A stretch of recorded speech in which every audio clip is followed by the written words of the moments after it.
to the Talakeiola podcast where your voice matters. My name is Paula, and today we'll be discussing racism. Our guest today's our guest for today's discussion is Don Falongo. Um, Graduated from Skyline High School, earned his bachelor's degree in business economics and analytics from the University of Utah. Right. Yeah. And then to my right, we have the man B side, Brian Messina, graduated from Yep. Tafuna High School in American Sir. Samoa. Yes, Warriors. Yep. And he earned his bachelor's degree in business management with the emphasis in IT from Western Governors. Thank you for joining us today, and we're going to get to it. But first, man, Dom, if you could give us a background of how your views came to be. And All right. Well, again, thank you for the opportunity, and again, I'm grateful to be here. Humbled to be asked to be a part of this. Uh, my background, grew up in an LDS family with pretty conservative views. And throughout my education at the University of Utah, I was able to. It's a blessing to be exposed to to other views and the other side mostly. So from that, I kind of decided on my own that. Politically, I identify as independent, but definitely more conservative, but not exactly a Republican, but more independent and in the middle. And yeah, I think that's where where things came about, where I decided to where politically where I am now is just kind of in the middle. and then we were talking before. You had said something like how you grew up in the home, and then when you went to the University of Utah, you kind of saw some different views. And Yeah, can you explain or let us know? yeah. Well, one thing, just prior to actually to going to the University of Utah, I had attended Brigham Young University in Hawaii. I was there for about a year. Of course, extremely conservative university, and so going straight from that to the University of Utah, where I would say it's definitely a liberal, more liberal center there. Most of my peers and professors, especially, were definitely more to the left in their views, and a lot of my professors um, were not shy about that and made that very clear. And so a lot of our curriculum also was oftentimes was looking into more of the left side of things. And so, like I said, with that, I kind of I got to see both the right and left side of things, and that's why I just personally came to the conclusion that it's probably better for me to be right in the middle, Yeah. because I feel like both sides do have good things to offer, and I can't really commit to one. Thank you, um, Brian. Um, so Brian, first of all, man, congratulations. West won their playoff game. Oh, thank you. Did you guys play? We played Jordan High School. Jordan, what was the Yeah. ending score? I think it was like 42 to 14. Oh man! Yeah. And so you're the defensive coordinator there, right? Yes. Right. And the head coach, Junior Sullivan. Hey, congratulations, West High, on your win. Thank you. So B, can you let us know your upbringing and kind of how your views came to be? Yeah, I was raised in a conservative household as well. My parents are huge fans of Reagan.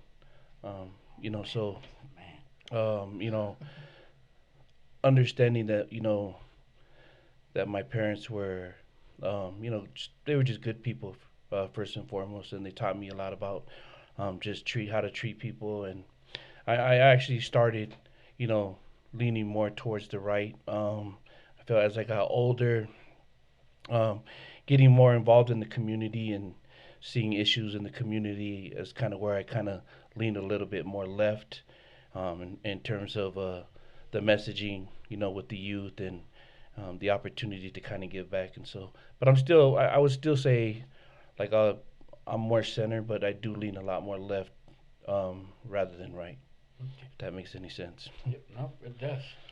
And what I love about these two is these two, their background, they come from the streets. And so with Dom, oh well, actually both of them actually started in Compton, California. Um, and so, man, I'm excited to kind of hear uh, kind of their views because, honestly, like, when we all grew up, politics was, that was the last thing we were thinking of was politics, Yeah. Everybody was gang banging, or you just didn't care about that. That wasn't important at that time. So man, you know what? I can't wait to listen to y'all. Like I'm excited. So y'all ready for the questioning? Yes, sir. Okay. Okay. So the first one, Dom. If I tell an off-color joke and laugh at it, am I racist? Um, I don't think so. But also too, as we mentioned before, context I think is really key. Telling an off-color joke, um, comedians do it all the time.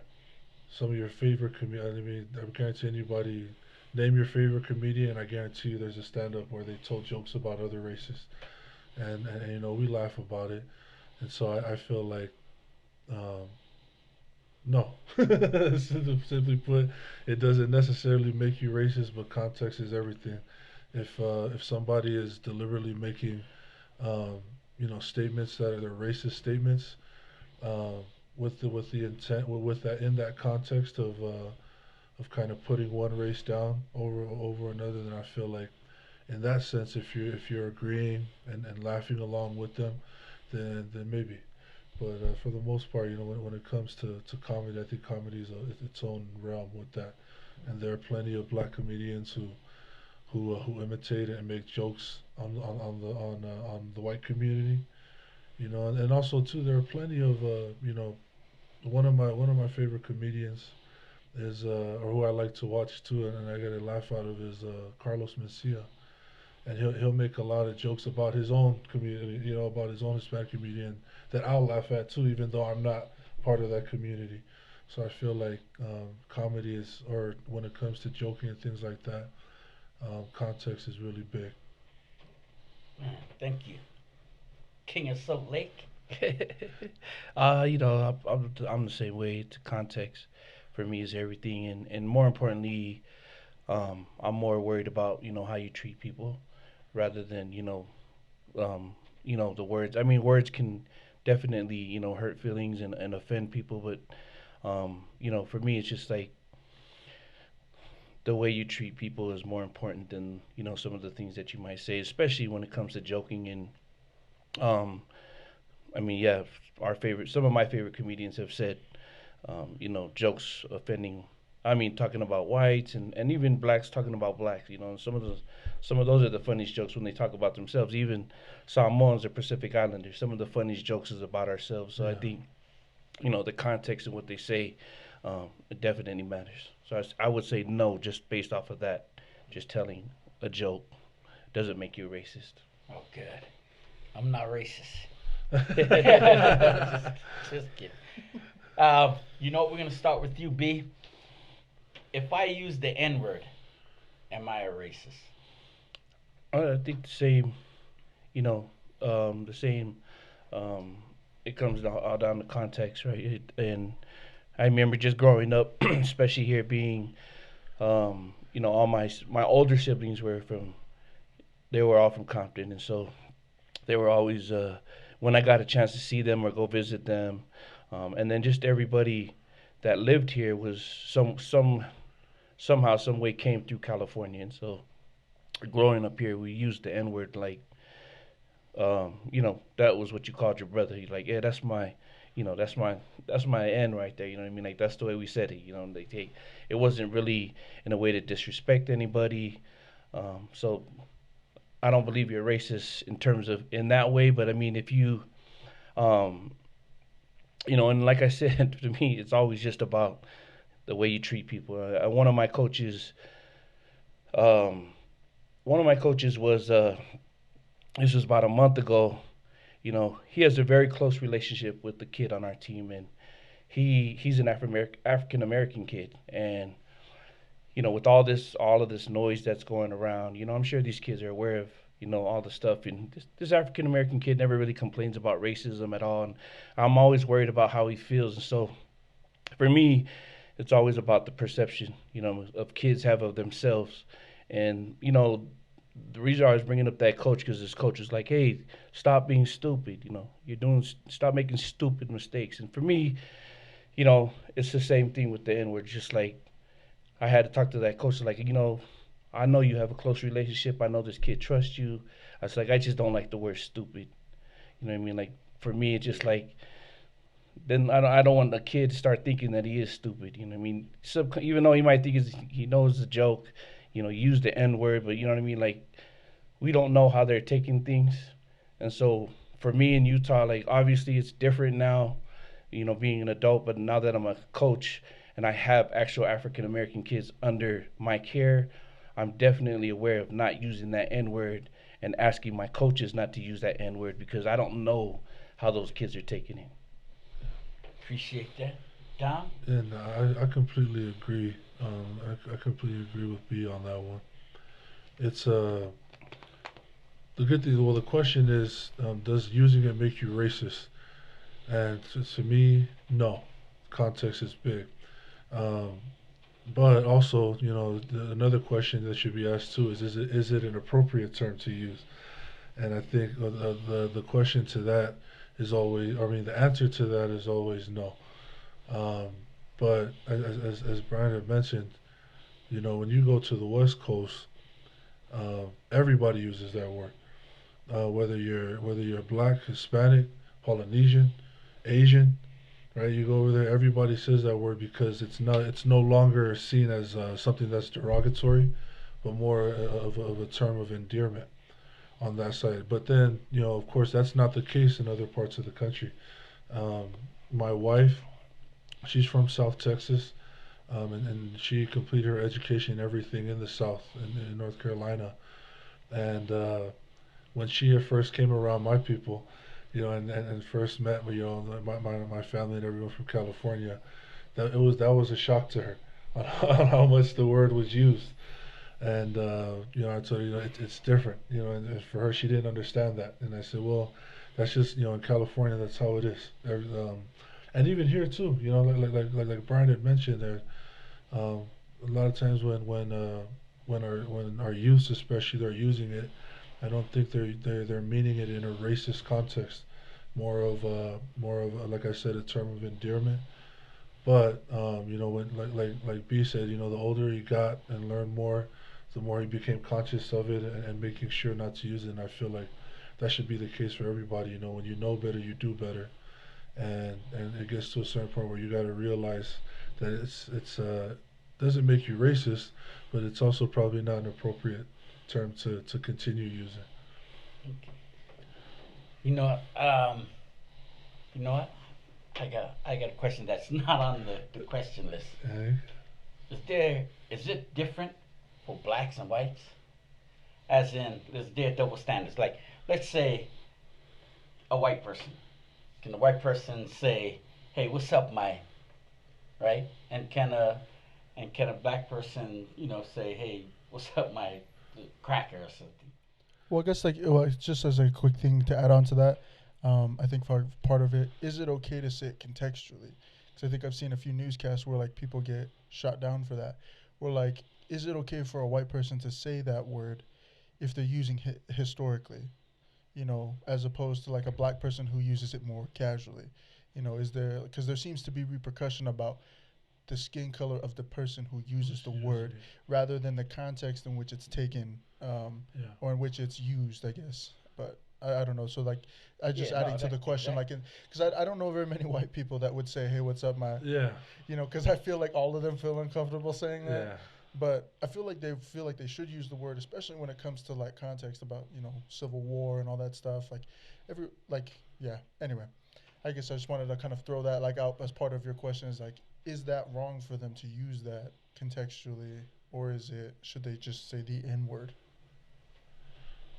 So you mean like a lot of times if like say they're directly quoting somebody from back then and actually using the word then, my personal opinion when they're using it, and it's tough like you said. It's weird because even me, I'm not even like a member of the black community, but if I were to if a white person was to walk up and say that, that kind of be a weird feeling for me. And I think a lot of the reason for that, why like one particular race who it seems like is absolutely not allowed to say that, is because because of obviously the history that this country has in relation to racism and the civil rights movement and everything and those generations that the black community really had to struggle through and getting to where they are now. And so when it comes to white people, unfortunately, uh, there's no cushion there. I think for them, they definitely can't come up and say, "Well, hey, what's up, my this?" And then on the flip side of that, um, even when they do use it, they have to be very. It seems like they have to be very clear about why they're using it. Before they before they're quoting somebody from years back, they have to be sure that everybody understands. I'm quoting this. I'm not saying this, and it's one of those things where it's kind of hard because nowadays I feel like the problem is that sometimes we're holding people accountable for something that they didn't do. There isn't a white person alive today that owned a slave back then. All those white people are gone. You know, and so the white people who are here today, I do feel bad because I feel like like I said, blacks and minorities, we hold them accountable for things that they didn't do. But at the same time, though, it is kind of one of those things that is what it is. And unfortunately for them, um, they have to be extremely careful when it comes to the use of that word and being very clear about the context that they're using the word in. There's nothing really. The default of what's implied when they use it is racism, unfortunately. And so that for that particular community, they have to be very clear on why they're using the word and in what context. Anything B? I think for me personally, because I'm a little bit more aware now that and I've used that word loosely, like it was nothing. You know what I mean? So for me, if I feel like it's not right for me, and I don't know what it feels like to be a black person to experience that, right? I mean, because I'm not black, but I mean, growing up, I mean, now knowing now, it's to me, it's been a feeling of like the historical context of the word was demeaning to black people, and so I just, for me, if I feel like I should feel comfortable using it, even if I'm quoting somebody, I don't necessarily have to use the actual word. You know what I mean, and still get the point across. So for me, I just don't. Just because it's not a word I'm trying to eliminate from my vocabulary, and I'm not gonna lie, like it's not easy because Yeah. it's a term when, especially when you get around family, you know what I mean? Like it's, Mm-hmm. especially, I mean, a lot of my coaches are from the West Coast too, so it's just like it's just a natural term for them, and so it's something that we've been working on as a staff. But like, I just wouldn't, I wouldn't encourage anyone that's not black to use the word. Nice. Oh, I guess like the follow up question is that so. It's just to follow up on your question. Your question was, is it a double standard then? So even if they're not black and they shouldn't use it, if that is the standard, should black people be allowed to use the word and get away with like using it without like essentially being held by the same, being held to that same standard? No, that's a good question, and I that's always been floating around. Like, why should they get to use it, right? For me, I'm just like, I wasn't a slave. You know what I mean? My ancestors were not slaves. My ancestors did not come here on those circumstances. They came here with the intention of, like, we have an opportunity to build a better life. So for me, I don't think I have the right personally to say whether or not they should use that Yeah. word. That's just my personal opinion. Just Yeah, and I would say that I agree with Brian on that one. Um, I think when you try to tell the black community that well you shouldn't use it either, uh, that's kind of like Brian said when I didn't come from that heritage where my ancestors were called that in a demeaning manner. So if that community decides now to take that term as theirs, then they have every right to do so. I feel like because it's like you can't for generations call them this word as demeaning them, and then they accept the word as their own and they use it and say wait no you can't use it either if I can. And to me that's how I feel. I'm with Brian on that one where it's like me that being not of the black community. I personally don't like it when I hear that from other communities who say, well, if they can't say it, then you shouldn't be able to say it either to the black community. I'm like, that's not really your decision or your realm where you have any say in that's theirs because their people are the one who have had to deal with that for generations. But yeah, that's how I feel about that. No, you know, I kind of, I mean, I remember there's been some situations where there's been some whites who've grown up in the hood, and like you said, it's a term of endearment where on the outside we're like, you gonna let him say that? But he grew up with them where they're Yeah, like, yeah, man, he's cool. Like they allowed him to say it, yeah, right? Um, but on the like the double standard, like let's say, if like right now, if someone to come up and white guy was to call the guy the N word, right? Man, it'll be blowing all over the place. Like, oh hey, but if a black guy just uses the C word, right? He kind of like it's just like, all right. yeah, It's not like he gets the same. It doesn't get blown out of proportion like the white guy yeah. saying the N word. Hmm. And so I kind of see that kind of like nowadays. It's like if you know what I mean. No, Yeah, I agree. I think we have to, in order to really like experience the change that we want, like we have to call it all out for what it is, right? It's just Yep. like racism, period. Whether blacks towards whites or Pacific Islanders towards anybody, like yeah. we have to call it out. Like that's just unacceptable. You know what I mean? Like All right. Thank you. Our next question. This is going to be a hot topic. Um, BLM. Right. You got a lot of people that have different opinions of the organization of BLM. Yeah. Is BLM a racist organization? You want me to go first? Yep. Oh, I wouldn't say that they're a racist organization.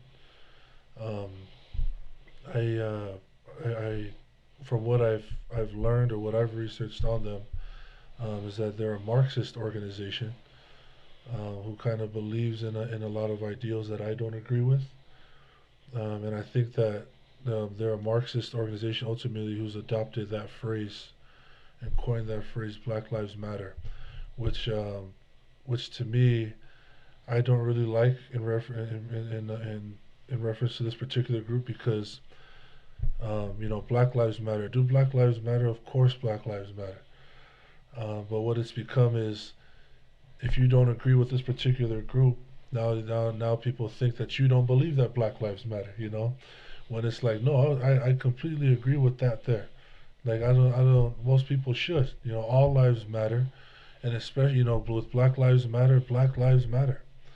But with this particular group, they've been able to use that to their advantage of where there are other ideals of theirs that are being pushed under that guise of, well, our organization is just all about black lives, which I don't believe is the truth when it comes to this group. And they used to have it in their mission statement where they said that they were committed to abolishing or getting rid of the nuclear what they call the Western prescribed nuclear family. And I had an issue with that because in my own experience, what I've experienced is that one of the blessings of my life that really sent my life in a different direction than a lot of my peers was that I was blessed enough and privileged enough to have that nuclear family where I had both of my parents in the home.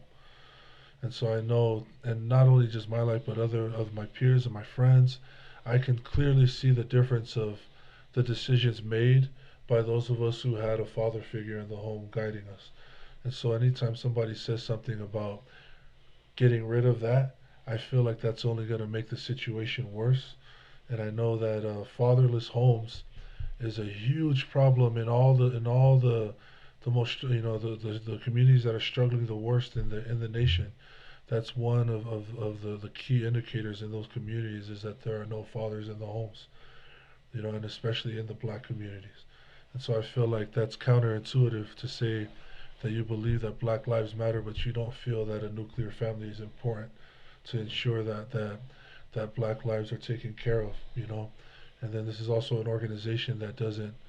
Um, this is an organization that seems to only prize black lives when they're taken by white cops. And you know, I mentioned before about how statistics show that it's a ridiculously small amount. Less than 1% of black homicides every year actually come from white cops killing black. The majority comes um, from other people in the community. You know, black on black crime, and um, as you said, in all of our backgrounds coming from that, from communities of struggle. When you look at it in all of your close loved ones or homeboys or whatever, and even in my family, when I look at the ones that were taken, whose lives were taken, it wasn't a racist white cop who came in and took their lives, or a racist random white person. It was actually people from our own community. And I feel like Black Lives Matter has kind of been taking the focus off of that and trying to build on this race divide where they really have people thinking that the biggest threat to our minority communities are white cops, when that's really not the case. And so, are they a racist organization? No. I don't believe so, because I believe that if everything that they want, what they aspire to, and everything that they want to happen, if those things actually come to light, um, the repercussions from that and the negative effects are not going to discriminate. Like it's going to affect whites, blacks, minorities, all the same. If there are no, if the nuclear family is removed, what I believe in. So, no, sorry, that was kind of a long. Yeah, no, that was good. That was A good. little long, but yeah, they're not. I don't believe they're racist, but I just don't believe they're. That's just me though. No, you good. Right?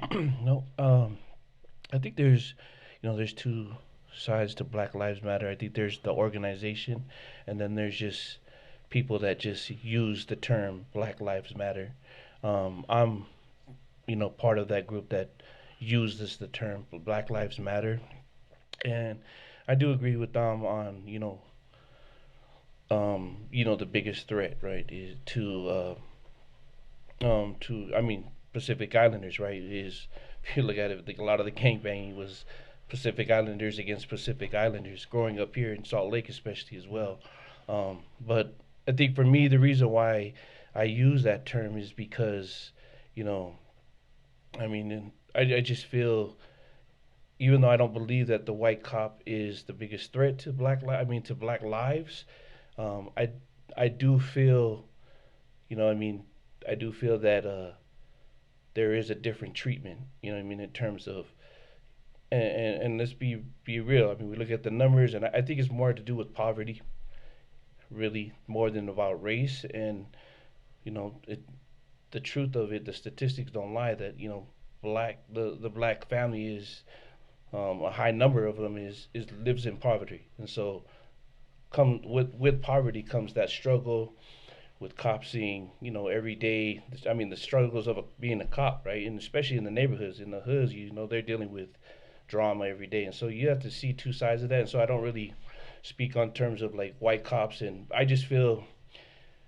I think when I say Black Lives Matter, and the reason why I strongly believe in that term is just that there's a lot of good black people that walk around with hoodies, that walk around, might fit the description, Yeah. and they're getting treated like the black criminals. You know what I mean? And so that's why I always say, like, Black Lives Matter. There's so many good black people out there that are doing things well, doing the right things, but they're thrown into that.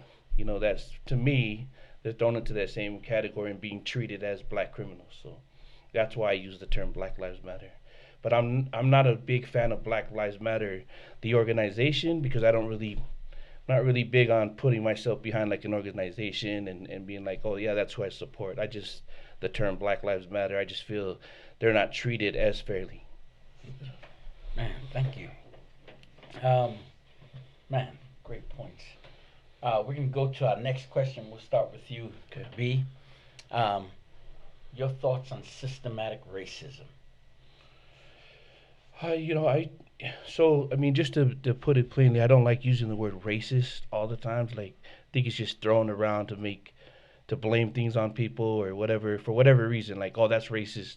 Oh, you said, oh, you're racist because you said this or because you do this. I think So I don't. I mean, I can see why people would call it systemic racism just because of the struggles with it, especially with the minority community and education. But for me, I I wouldn't call it. I don't like to call it systemic racism. I like to call it more challenges and just not knowing how to navigate, through those challenges, not having someone that's already went through it.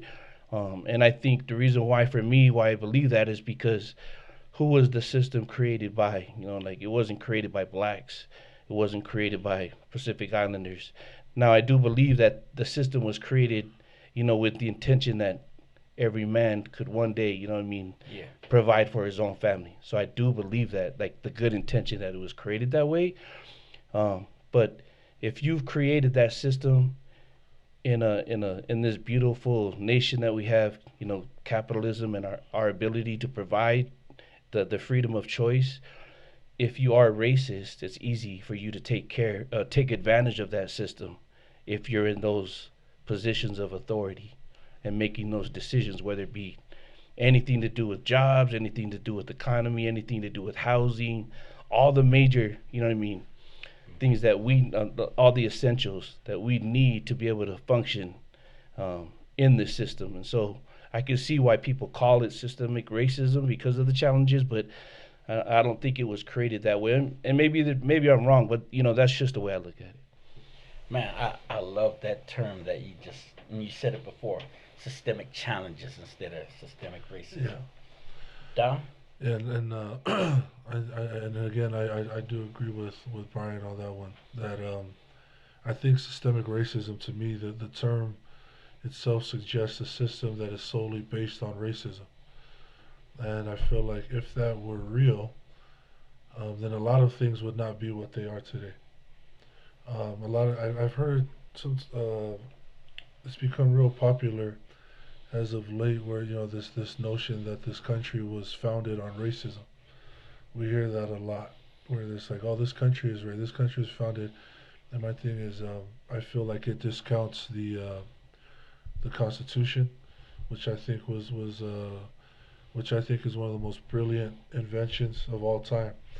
And my thing is, if that were the truth, if that were based in racism, then slavery would never have been abolished. It would have been improved and expanded. But if we look throughout our country, of course there are stains, and throughout our history and every country's history, slavery and oppression in different parts. But as I look through American history, things always got better progressively and progressively, um, where because of the Constitution, because it's something that allows for that. It allows for change, and also it inspires that change. When I look at the slaves that were in this country, they were a ridiculously small percentage of the total population of the country, and yet the majority of the American citizens felt it the right thing, intuitively, the right thing to abolish slavery and to make them free. Now, was it perfect after they were free? No way.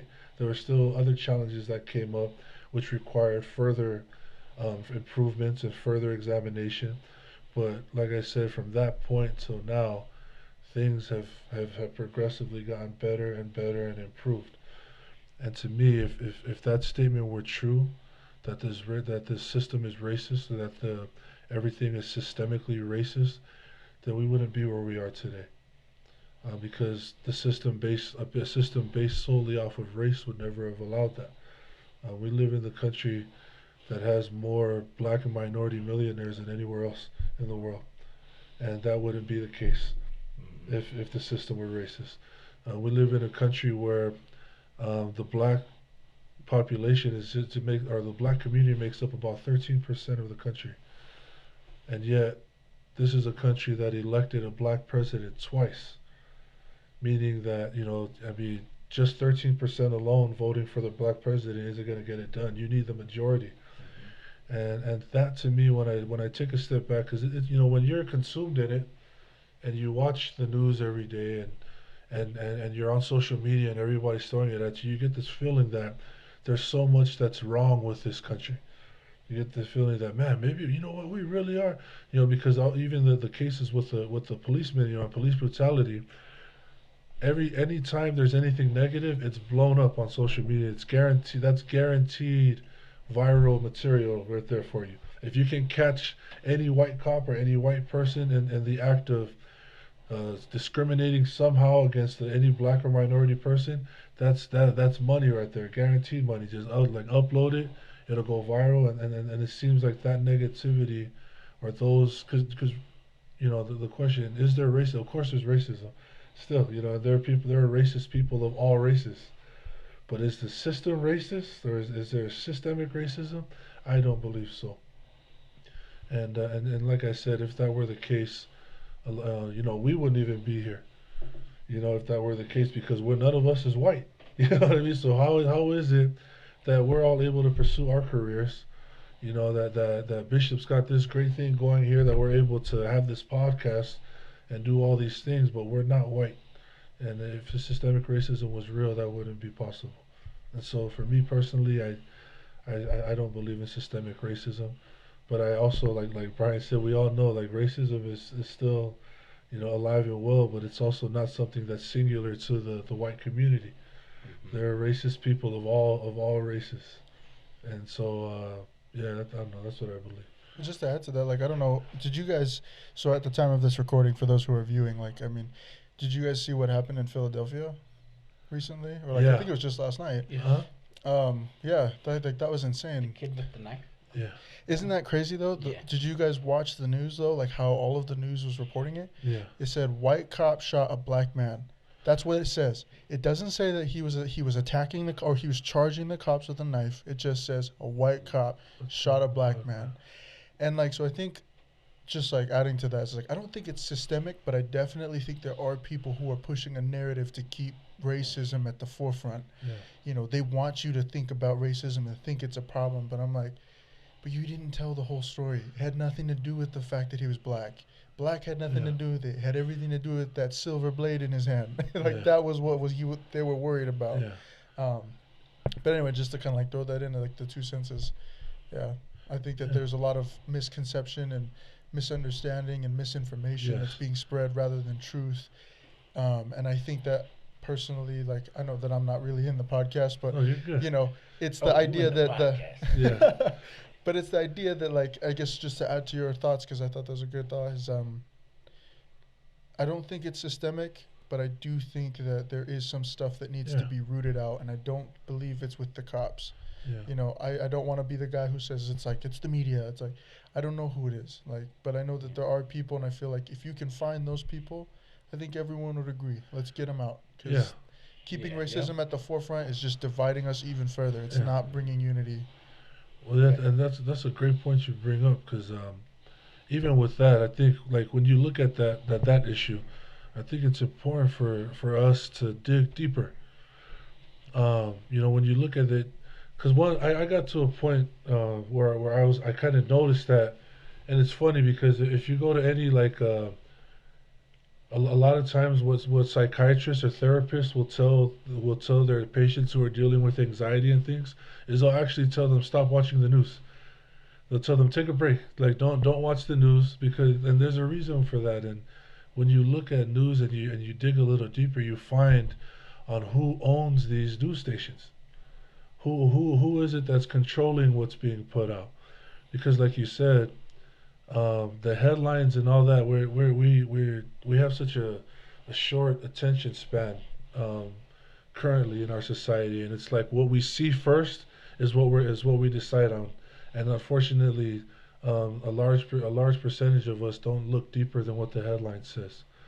And one of my favorite people in American history is Malcolm X. I really enjoyed studying Malcolm X and where he came from and his thoughts, and that was one of the main things he warned about. Is he says that the media is the most powerful entity in the world, because they decide for the masses who the good and the bad guys are. And when I had first learned that from him, I started to take that into how I watch the news. And I tried to tell my siblings and my family, anytime you see something with the news or whatever, flash something, like, don't accept it right away. We get into the habit of If it's on the news, it's got to be real. It's fact. They would never lie to us. But anytime you see something, take it and go back and do your own research on it first. Like don't take the any headline for what it is. And I think that a majority of why the country is so riled up now is that most people aren't doing that. Most people, the first thing we see is that is what it is. No matter if somebody comes, well, this and this, and you say, no, no, no. They said that it was a white cop that attacked, a white cop attacked a black guy, so that's wrong, that's wrong. Instead of looking into it and digging deeper. So I think that that's a good point that you bring up. I guess like one thing I'll say too, like, and then I'll be quiet so you guys can finish. Like, but one thing I was gonna say too is what you said. I thought was a great point. Is it's you said people should dig deeper. You know, who owns that station? I think that's a great question. Let's lay politics aside. What is going to bring viewership? Viewership is essentially dollar signs to people who own a broadcast or a media station, right? Yeah. Okay, so what's going to sell? If your product is selling media, you know, what do the people want to know? What's going to capture their interest? Well, violence is a great one. Yeah. Violence, disagreements, all kinds of issues. Like, you know, people they like that stuff, you know, because, I mean, I think everyone has like an older lady in their family who likes to gossip. Yeah. It's a thing.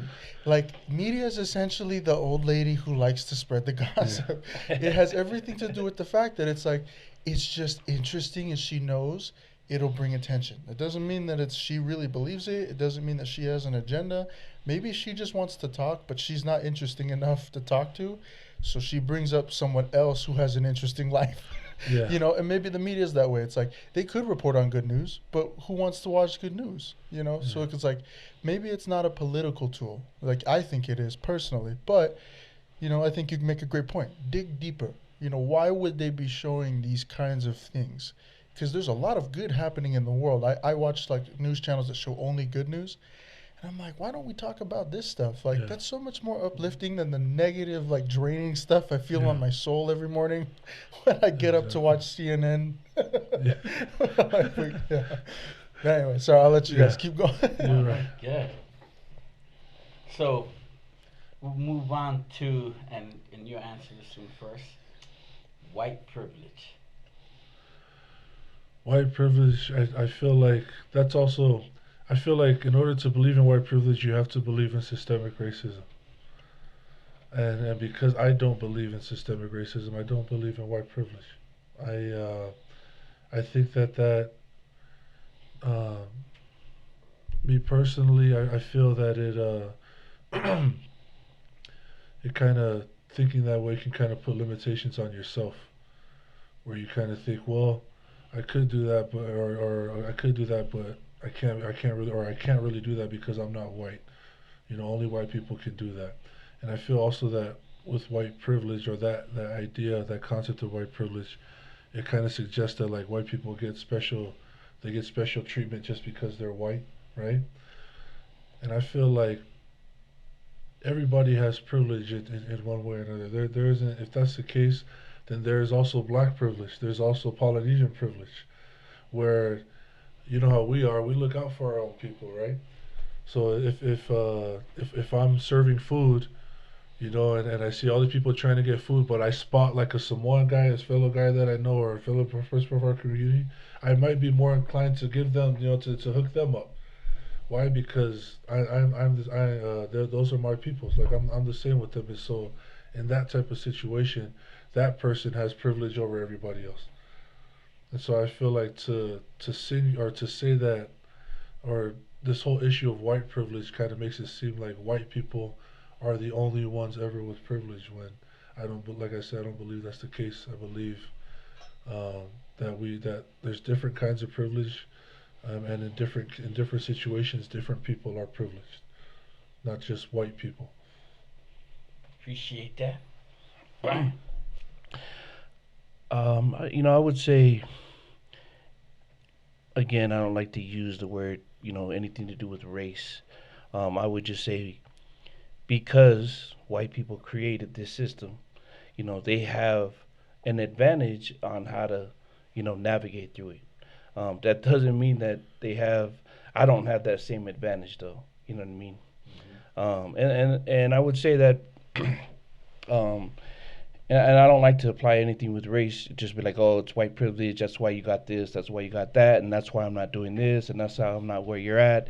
But I'm just saying, like, you know, I've coached quite a few students, who do well in school, and they struggle on their ACTs and SATs and stuff like that, and I'm always asking myself, like, why are they not, and if you look at it, they just, I wouldn't say it's just because they're Pacific Islanders that don't do well, but I'm just saying if you grew up in a household that uses terms, that uses, things that are familiar with you, you're going to do well within that arena.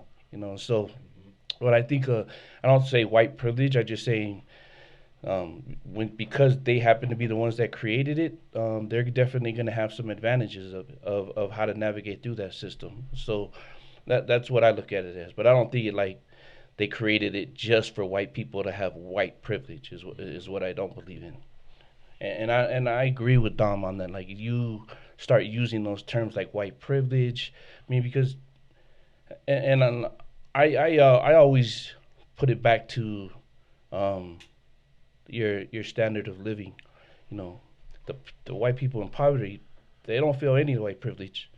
You know what I mean? They feel exactly the same way as everybody else. So, there's different levels, and that's a great point that Don made about, like, Pacific Islander privilege. You know what I mean? Just the way we see each other, the way we take care of each other. We might not even know them off the street, but we have some food. We're just like, hey, we'll take care of you. But I think at the same time, why people use that term is because if you come from, quote unquote, a broken household, or you come from the ghetto, and you don't know how to fill out your FAFSA. I mean, you imagine how hard. I mean, they have, people that tutor you how to fill out your FAFSA. And just imagine all those different struggles. For them, they might be, that's white privilege because I don't know anything about that. You know what I mean? It's just like, and I think that's why the term gets thrown out there so much. But it also holds us back as well when we start, using that so loosely, like, oh, it's just white privilege. That's why I can't do it. It's white privilege. So I feel for those families. Luckily, like Dom, I grew up in a household that education. So, thankfully my mom and dad taught me how to function. But when I feel for families that don't have that, don't have the mentorship that we had, like, what do we tell them? Like, and I don't think white privilege should be the term that we should be using to them, right? It should be the term is just like, there's some challenges, but we can help you get through it. You know what I mean? Like, and I think that's where we come in as a community. Just like, all right, we know the challenges. You've become one of the few head coaches in high school football, and how can we help the next generation? Because I was like on a hiring board for coaches, and there was only one Pacific Islander, one African American, and the rest were white. Good, all good men. You know what I mean? I'm not, but just some of the comments that I heard from the boards is like, oh, this guy sounds really good. This guy sounds really good. You know what I mean? And they just knew the right words, the right terms to use in the interviews, right? And one of the guys, luckily I was, there was a couple of guys on the board that knew people personally, and they're like, no, he might not have sounded as well, but this guy can do the job. You know what I mean? So that's why I said, like, and I shouldn't say they had a privilege. They just knew what terms how to use, and so that's why that's why our job is, like, we got to help that next generation understand that, you can do it, but you got to know how to interview for these jobs. You got to know how to, say the right thing. So and you know what? And just to add on to that, I think that's a good point that B brought up about knowing the terminology to use and vocabulary. Because isn't it funny how in our community, in black and minority communities, whenever somebody does use that from our community, what do we say? You whitewash. You sound white, right? So I think that's what came to mind when you brought that up, is why is it that I feel like that mentality is part of that. So where we think, oh, that's only for white people, only they could do that because they're white. And then when one of our own is actually there and speaking that way and doing it, that we think, you're whitewashed. You talk like a white person, but and I think it goes back to that of we've been conditioned on this white privilege thing, white black thing, where in reality the only color in this country that matters is not the color of your skin, but the color of your paper. If you know, and if you can add some value, or if you can provide something, then then that privilege, whatever it is, it's not white anymore, right? Like Brian said, because there are a lot of us. I consider myself very privileged, because even though, I mean, it's not like I didn't grow up, you know, we all grew up struggling. It's not like I grew up rich, but what I did see, as I mentioned earlier, is that the blessing that I had was that I had my father in my home. And for those, there were a lot of my close friends and my close cousins and loved ones who didn't have that. And because of that, simply having my dad there, there were a lot of decisions that I made that took me onto a more, or a better path than what they chose, because they didn't have that fatherly guidance in their home. And so, what do you call that kind of privilege? You know what I mean? Hmm. Like, is that white privilege? You know, and that's why I totally agree with B, where the constant use of that term is creating a type of mentality and mindset that is really destructive, I feel, and is really counterproductive for our people. Thank you. I just remembered you had, when we were speaking before, you had said something. So right now we're talking about there's a knowledge that's out there, right? That people know how to use that we don't, right? In terms and everything. And you were talking about a time, man, you've gotten your degree, you were applying everywhere, and just you were ready to quit, just go do something else. Yeah. And it wasn't until Shoni Havili. Yep. Can you Yeah. elaborate on that?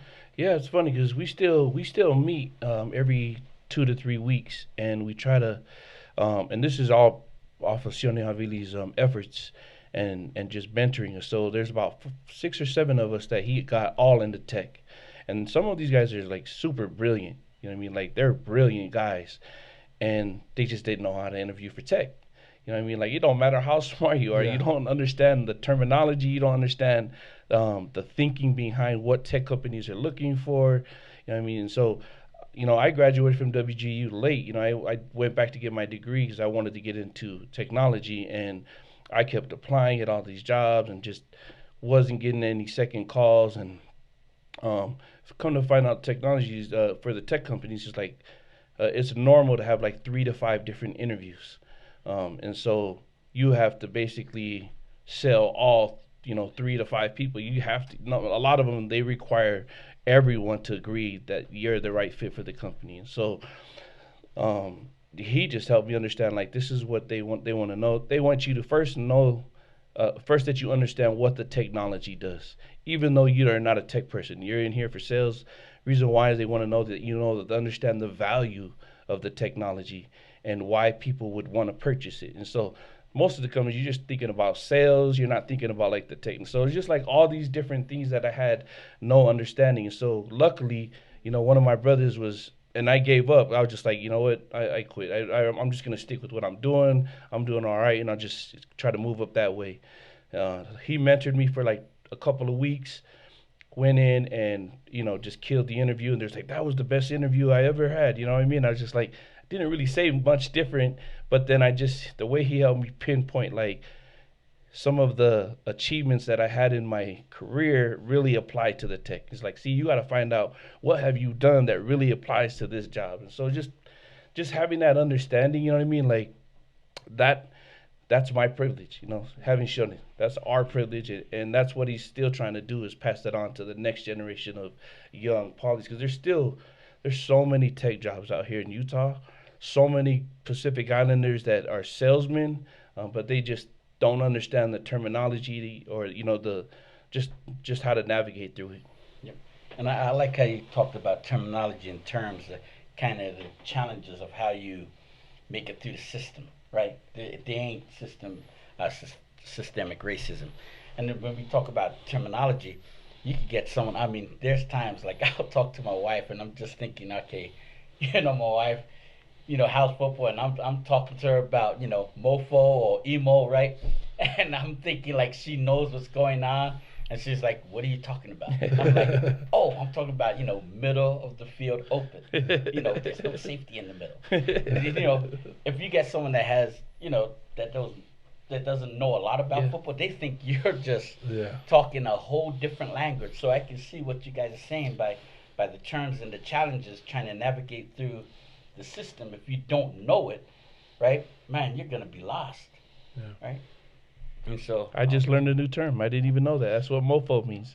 I had no idea. Yeah, I was about to say, I was like, if there was anyone who was lost when you started going off on football, I was like, I don't know what you're talking about. I'm a football guy, and I didn't know that. So I was using that in a different context up to this point. So they'll write, Yeah, both yeah. middle of the field open or, Yeah. or MOFC, middle of the field closed. So Okay. if there's a safety in the middle, that means middle of the field is closed. got it. And so, Well, that's not the first time you taught me something about football. You've been helping me out for a long. The for a safety's minute. the one throwing the football, right? yeah, but man, hey, man, guys, this has truly been eye-opening for me to just sit here and listen to all three of you guys. I mean, just the knowledge, that I'm picking up here, just listening to you. I guarantee you the listeners picking everything up too. So, man, thank you for sharing your knowledge. I mean, is there anything else you'd like to add or close? No, thank you guys for coming. I appreciate you guys coming out and waiting in the freezing cold because I didn't know the door was locked. Oh, good. Thanks for having us. Thanks for Appreciate having the us. opportunity, man. Yeah.